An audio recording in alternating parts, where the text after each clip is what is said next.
All right. Let's do this. So what's happened? This week, I had another epiphany. I keep having them. These are epiphanies meant to help me feel better about my very slow progress, my very slow learning. And they work. So have frequent epiphanies. I recommend this. My epiphany, though, was that I've become fascinated by color and editing, and all the movie making that happens after you write a script, that I've kind of been distracted away from actually script writing. And so this week, talking to Jefferson and Darce, I made a confession of this nature and said, I think I need to get back to it. I want to finish that episode 1. If everything were to stop right now, I would regret that I didn't finish writing that episode and outlining the first season. But if I get back to that, finish the first episode, outline the first season, and it's great, I can shelf it if there's not the energy or resource to push it forward. I think that's really important for me. So it doesn't mean I'm not going to goof around a little bit here and there. It doesn't mean I won't get distracted again at some point. I think there's benefit to going off and digging into the technical or the visual or artistic. I'm the engineering type, not the artistic type as much, or at least I keep stereotyping myself that way. So I think there was some value there in getting away, but then I come back to the script and, fresh perspective. Wow, this lamp is heavy. It's beautiful, right? I love this scene out here.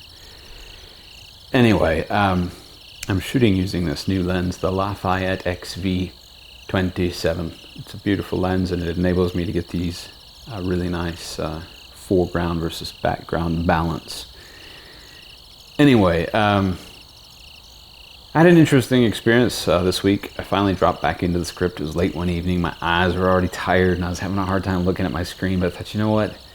I need to do something. I need to write. And so I went ahead and pulled it up. It's the first time since my vacation that I finally pulled it back up. And I said I didn't want to get back in a lull. Well, to not get in a lull, you got to keep writing. So I pulled it up. And I started writing, and I started thinking about the story, and I thought, oh my goodness, I've got a terrible plot hole. And my plot hole was that I've turned Charlotte's job into, now she actually, instead of being a supervisor of therapists, she now goes out to homes and works with families directly.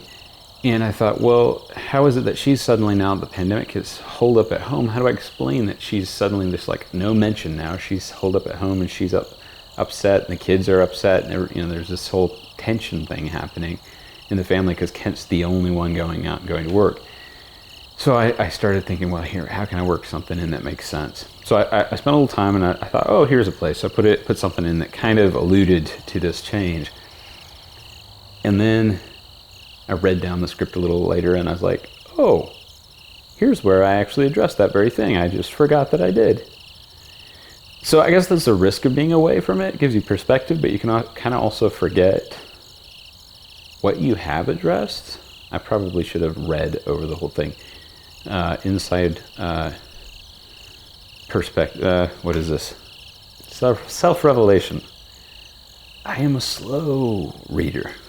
And to read over an entire 30 pages of script will go really slow. And I want to write. I have 30 minutes. I want to write.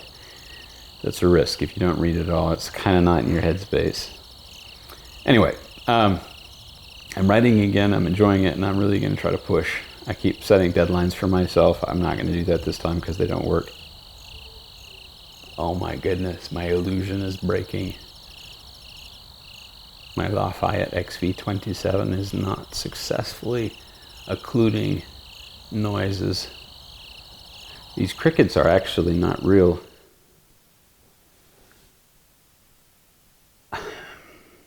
It's really cold outside. The crickets aren't even out. I recorded the cricket noises some time ago outside.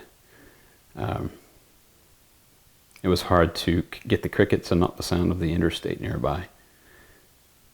But, so is the background an illusion, and that sound is people stomping about upstairs. All right, so I'm not done playing around. But I have been writing, and I want to focus on that. And hopefully next time I come back, I can report on the progress. I think I'm maybe about halfway through the rewrite. And then I'm sure there'll be iterations in the first episode. But I'm enjoying it still. It's good. And I've been using Celtics, and that's been good. I like it.